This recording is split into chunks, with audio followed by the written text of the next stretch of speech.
என்ன ச்சை! இதெல்லாம் பார்த்து பார்த்து தான் எனக்கு ரொம்ப வெறுத்து போச்சு உங்கள் மேலே வெறுத்து போச்சு சார். உண்மையிலே தான் உங்கள் மேலே வெறுத்தே போச்சு. அதுதான் சொல்கிறேன் மக்களே, சும்மா இதை கேட்டுகிட்டே இருக்காதீங்க. உங்கள் குடும்பத்துக்காக தான் நான் பேசிகிட்டு இருக்கிறேன், உங்களுடைய பெண் குழந்தைக்காக தான் பேசிகிட்டு இருக்கிறேன், உங்களுடைய பாதுகாப்புக்காக தான் பேசிகிட்டு இருக்கிறேன். ஓகேங்களா? உங்கள் பாதுகாப்பு சரியில்லை, சரியாக அந்த அரசு கொடுக்கல. தயவு செஞ்சு உங்களுக்கு திமுக அரசாங்கம் வேணும்னா ஓட்டு போடுங்க. உங்களுக்கு பாதுகாப்பு வேணும்னா விசில் சின்னத்துக்கு ஓட்டு போடுங்க.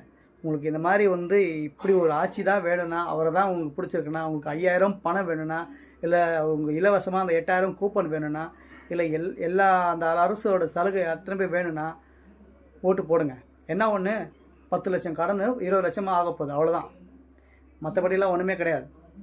கடனாலே ஆகட்டும். தமிழ்நாடு கடன் ஆகி அது வட்டி கட்டியே ரோடு பள்ளமாகட்டும், அப்புறம் எங்கே வேணால் ஆக்சிடெண்ட் ஆகட்டும், ரூல்ஸ் மதிக்காமல் போகட்டும், பெண்களுக்கு பாதுகாப்பு இல்லாமல் ஆகட்டும், ஹாஸ்பிட்டலில் குழந்தை சாகட்டும், பாலியல் வன்புணர்வு நடக்கட்டும், செயின் பறிப்பு நடக்கட்டும், போதை கலாச்சாரம் மறுபடியும் மேலோங்கட்டும். சரிங்களா? இப்படி தான் நடந்துகிட்ருக்கு. இந்த ஆட்சியில் நல்ல விஷயம்னு ஒரு 4 சொல்ல முடியுமா? அவங்களுக்கு தேவையான விஷயத்தை தான் நல்ல விஷயம் சொல்லுவாங்க.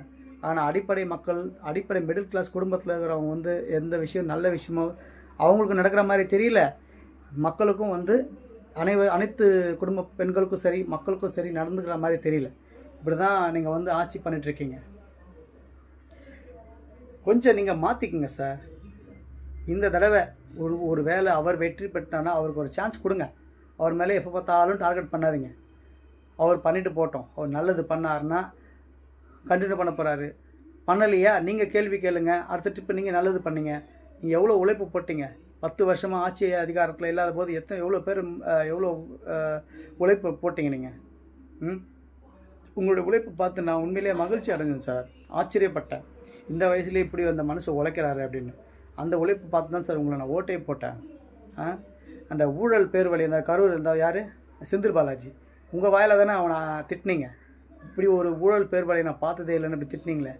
ஆனால் அவனுக்கு போய் எவ்வளோ சப்போர்ட் பண்ணிவிட்டு எவ்வளோ என்னமோ மடி மேலே தூக்கி வச்சு உக்காரிச்சு கொஞ்சிறீங்களே சார். போஸ்ட்மார்ட்டம் பண்ணிங்களே.